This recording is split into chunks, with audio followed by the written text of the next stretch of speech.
Donna. I am here with a couple of the guys from the Legends of Motown. And let's start with your names. My name is Michael Dunstan. My name is Stacy Tynes. And what do you do? What's your part in this performance? Well, I'm a lead singer. I start off the show, as a matter of fact, and lead sing and also do some background singing on Four Tops, Temptations. I'm one of the Temptations, one of the Four Tops, and also Jimmy Ruffin. That's right.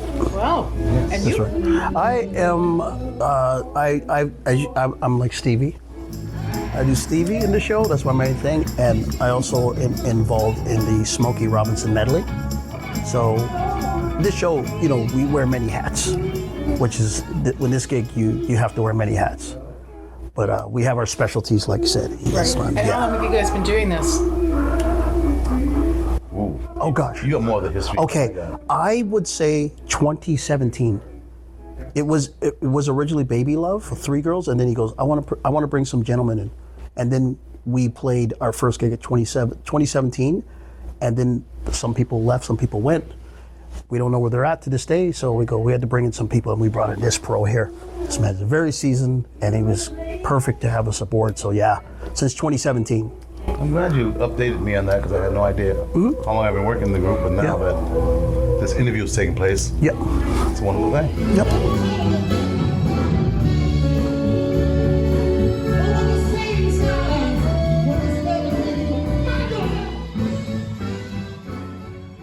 So, sold out shows Everywhere.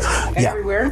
Motown sells, doesn't need advertising, it just sells. That's right. Yeah, I seen even here tonight, there's only a few balcony seats left, if they're even left Well, now. put it this way, we do what Roy Thompson Hall in Toronto. 3 years in a row we've sold it out. And that's pretty good for a local band that's from Toronto. Yeah, it's Yeah. fantastic. Yeah. So your costumes, everything authentic? Authentic, Yes. choreography, authentic, Yes. harmonies, authentic. Yes. We try to bring the show like the original troupe that traveled around in the 60s. That I actually seen when I was a kid. And we're pretty close to that. We got the MC, we got we got the what I would call the routines that sort of come one after another in the same manner and create the same hysteria. So obviously you do Toronto, Windsor. Where else do you guys travel to? We played in Florida. We did Florida at the gala, Yeah, but we do the whole continent. We've gone from Halifax to coast to coast. Yeah. Wow, Halifax, you're on my stomping ground. That's where I'm from. That's where my father's from. Charlottetown. Yeah. Gary Beals. He's from Halifax. One of the singers on the show. So, Nice. Yeah, we've done that. We've done But this is- Vancouver, yep. Winnipeg, Edmonton, everything in between. Yep.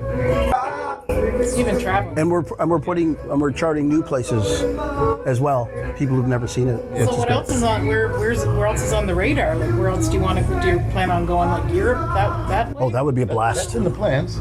That would be We want to definitely take off from the continent of Canada and venture worldly like spots, put it where people don't usually get this kind of music.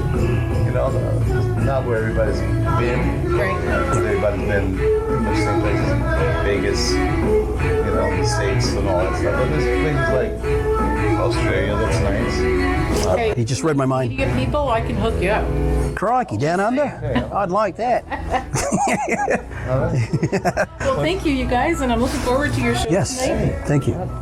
We'll be Yeah. Maybe shaking it up. When we start, Very long with you. when we start, he won't be choking me. We say that for the end. No, I'm just kidding. No, I'm I messing. think I killed him after the show. Yeah, it's after the show. Comes back alive before the next show. Yeah. Oh, that's handy. The vampire. We got to stay professional. Then after we hash it out. No. Well, thank you, you guys. Thank you. It was Yeah. fantastic to talk to you. Have a Okay. great show. Yes. Thank you. All the best.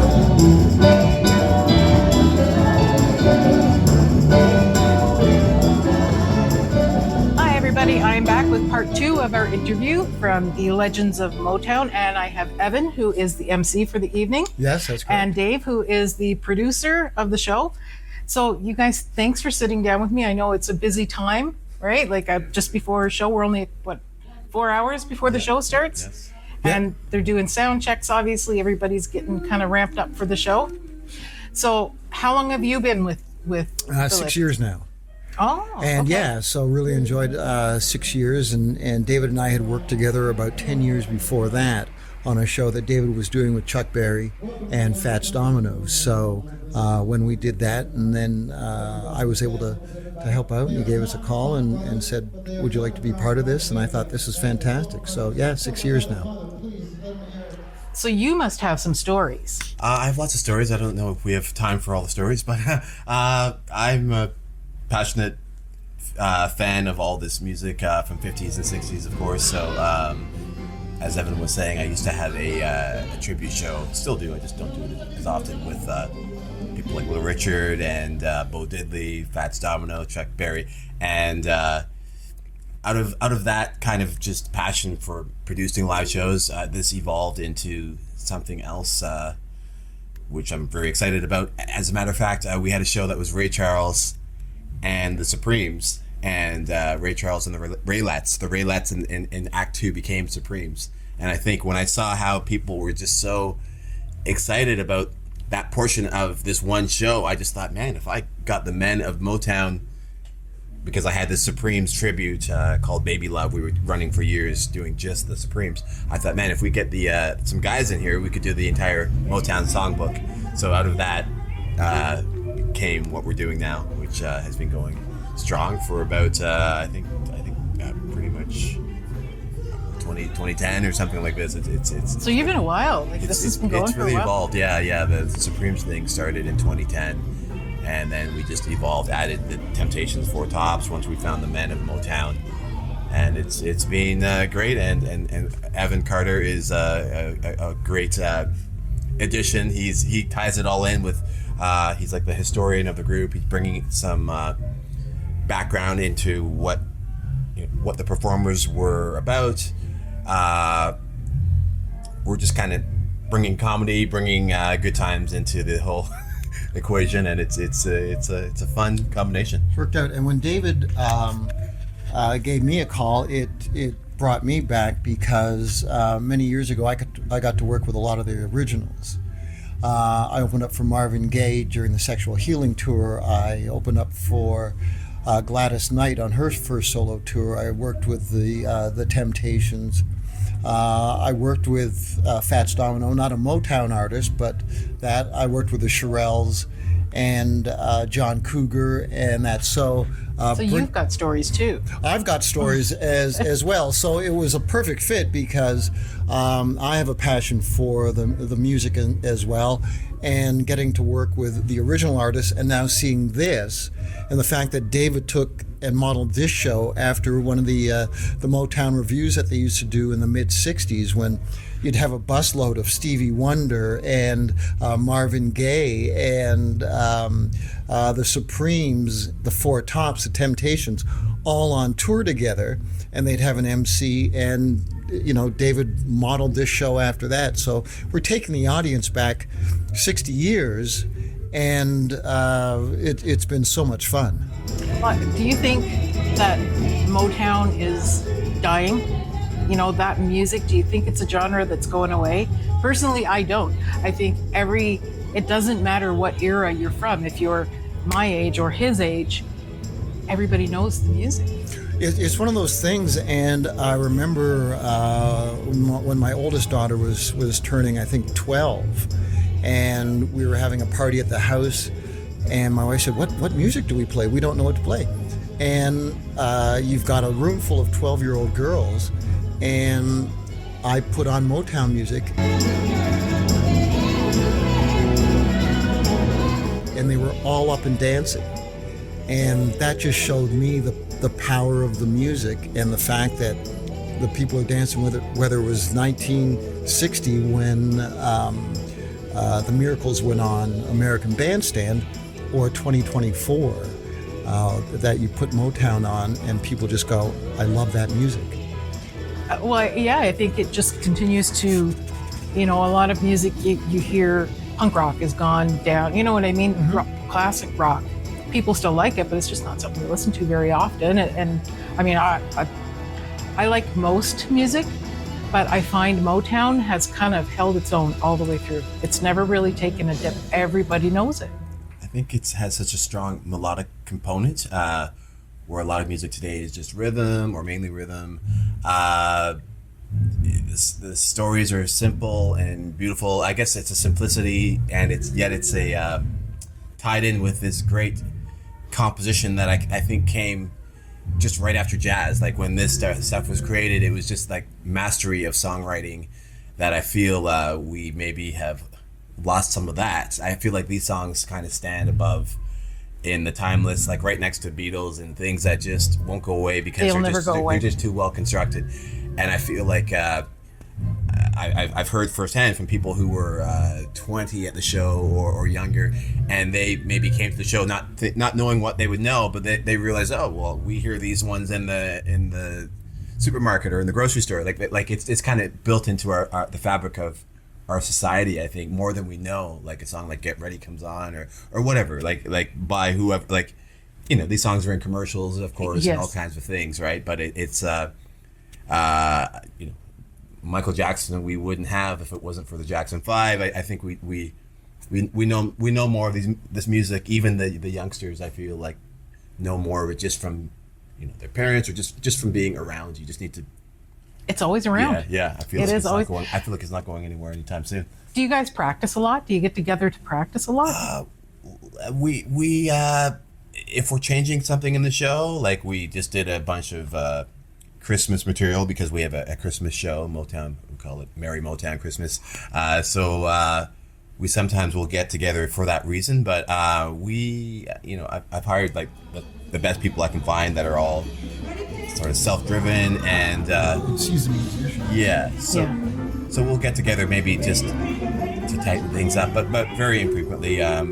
This music, I think we all live it and breathe it. So we'll get together just for the sake of cohesion, but it's You're pretty well-oiled. Yeah, we've been doing it for quite some time too. So it's getting better and better and more polished, I think. So if there was a downfall, what would you say it is? Is it being on the road so much, the traveling?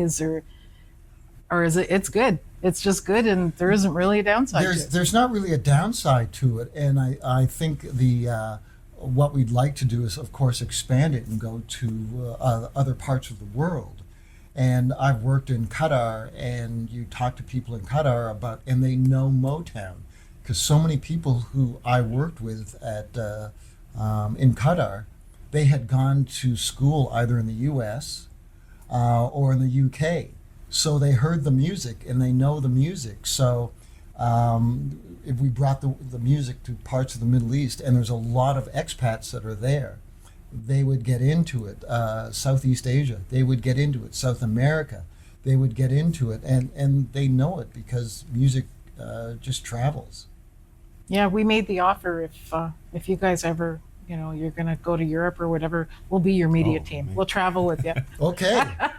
That's a All deal. right. That's a deal. Yeah, that's a deal. Yeah, it's a deal. But it's just been, when you were talking about the different ages and whether it transfers well, I remember one show, there was a guy in the audience who was his 31st birthday, and there was a woman in another part of the audience. She was celebrating her 84th birthday, and at one point of the show, the guy got up, asked the woman to dance. So in the aisle, you had this 31-year-old guy dancing with this 84-year-old woman, and they were both having a blast. You must see that a lot.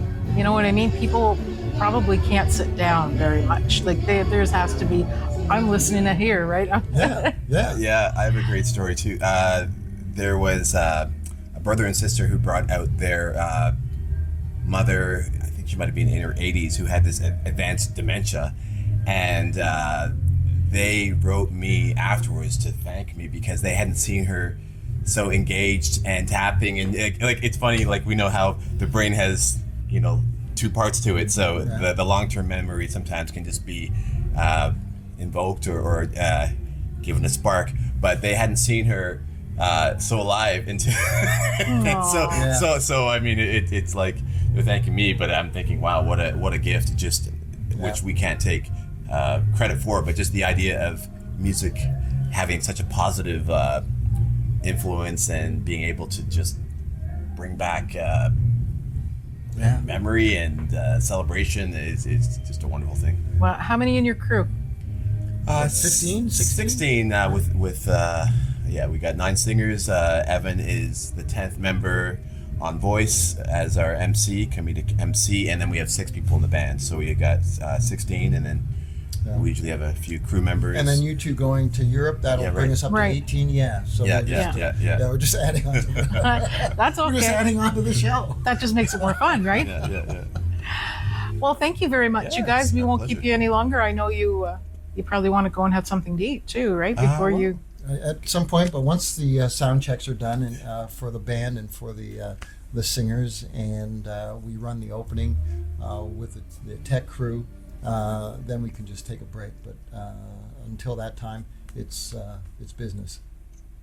Wow, very cool. I hope you stick around for the show. Oh, we're going to. Nice. Yeah, for sure. Yeah, please We're do. looking forward to it. Yeah, Dave and I got to go somewhere else, but yeah, if you want to stick around for the show, it'll be fine. We're going to the casino. Oh, all right then.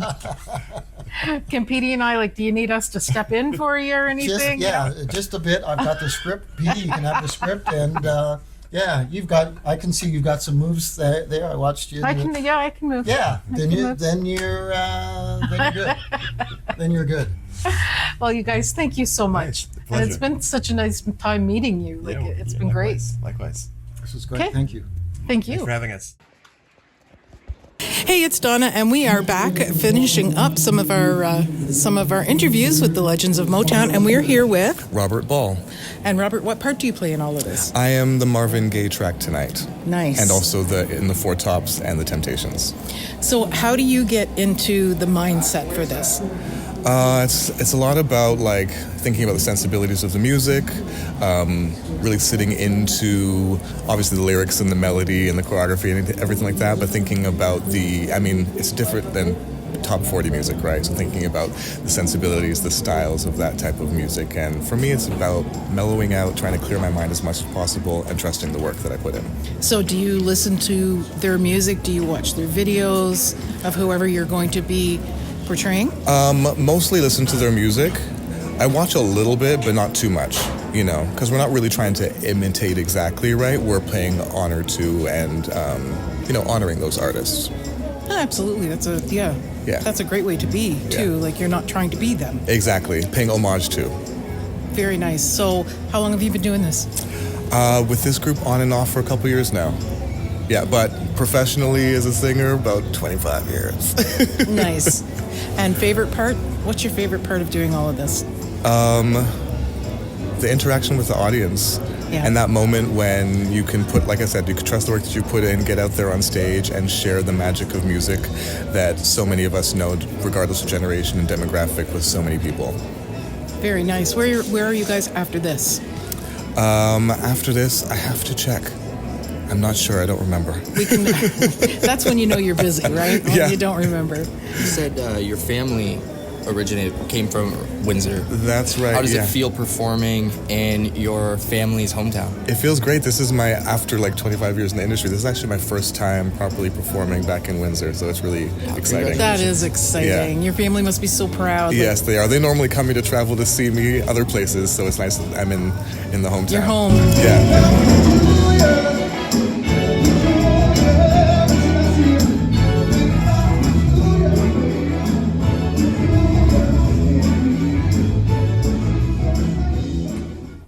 So I'm here with Aria. And Aria, how long have you been with the Legends?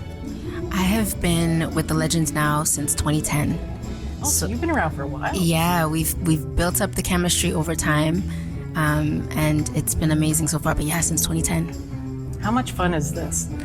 It is. Considering it's been since 2010, I'll tell you that I still very much enjoy stepping on stage and stepping into the element of these artists. It's I don't know how, but it still gives me a sense of joy and excitement. Still go watch the videos and everything. You're like a family? Pretty much, pretty much. We've traveled on the bus together, many nights traveling back and forth in tight spaces, great spaces, all kinds of spaces. And so we've seen each other through lots of amazing memories. Now, do you argue like a family sometimes? You know what? That's a loaded question. I'm just kidding. You don't have to answer that. No, honest, but truthfully speaking, we haven't had any huge hiccups like that. A lot of bands, I'm sure, do. Ours have been maybe little bumps in the road, and we can always talk it through. So that's just an added blessing, because I don't think you can continue the longevity if you don't have that. In any family, friendship, yes, exactly. Anything like that. Well, it's fantastic. So what's your favorite part? What's your favorite part of this whole lifestyle? That is tough. First thing that popped in my head was dressing up. I love getting into the element of like Diana Ross. I love putting myself in that headspace of what it would have been like for her in my imagination and from interviews that I've watched and by listening to the music and what it's done for me. That's definitely a highlight. Putting on the wig and not the lashes so much. Those are a bit uncomfortable, although they're gorgeous. The gowns are lovely and gorgeous. And Motown music it makes me feel, I don't even know what word to put to it. It makes you feel. It makes me feel. It's like so there's types of music, different genres of music that I can listen to depending on my mood. I can listen to Motown anytime. It doesn't matter. It doesn't even matter, and that speaks volumes, because like there's Bob Marley, I can listen to it anytime, and then there's Motown. It doesn't matter what mood. If it comes on, I'm jamming. And I'm in the zone, in the element, and I love the stories that were told. So yes, I love dressing up, but I also like getting into the stories of the way that these songs were written, the story element of them. So when you're performing as Diana Ross, how do you get into that headspace of her? It's a great question. I have to watch videos of her. Listening to the music, it's still my own interpretation when I just listen. So I feel like I have to watch videos and interviews of her speaking just to kind of get a sense of where her mind was at, and listening to her voice, even when she's speaking as opposed to singing, her mannerisms when she's talking, when she's singing, refreshing myself on those kind of small details before I step on the stage helps me to get into what I imagine the element of Diana Ross would be. It must be so exciting. It really is. And then there's Tammy Terrell, of course, which is a lot of fun, doing the duet with Marvin Gaye. Like, that's a whole other ballpark too, because duets are just so they're so intimate and playful because you're with another artist, and like I think duets always have a way of, at least for me, giving me goosebumps hearing just two simple harmonies working together with the music, and I love that as well. All right, we are back and with another interview. I'm here with Paige Armstrong. And what part do you play in this? I do the guitar part in the Motown band. Nice. Exciting? Love it. What's your favorite part? Well, I love all the songs, and I love to perform with such a great group of people, but it's the audience, watching them, and they know the songs inside and out. And in the original band, there was 3 or 4 guitar players, so it's just me solo with the band, so I'm kind of doing 3 or 4 parts at the same time, so I have to kind of pick and choose which part I'm going to do, but it's great to do the parts that the audience knows, and I love it. Yeah. Yeah. And how long have you been doing this? About 6 years with the project, so it's a lot of fun. And what's next? Well, David's the band leader. He's got several dates this year, and then we go across the country. We've done stuff in the States, but I do a lot of my own. I live in Niagara Falls, so I do a lot of stuff out there solo or with my own band. But best part of this gig, too, is I don't need to bring a lot of gear. It's just simple tones straight into the amp and just let the fingers do the work, so that's a lot of fun, too.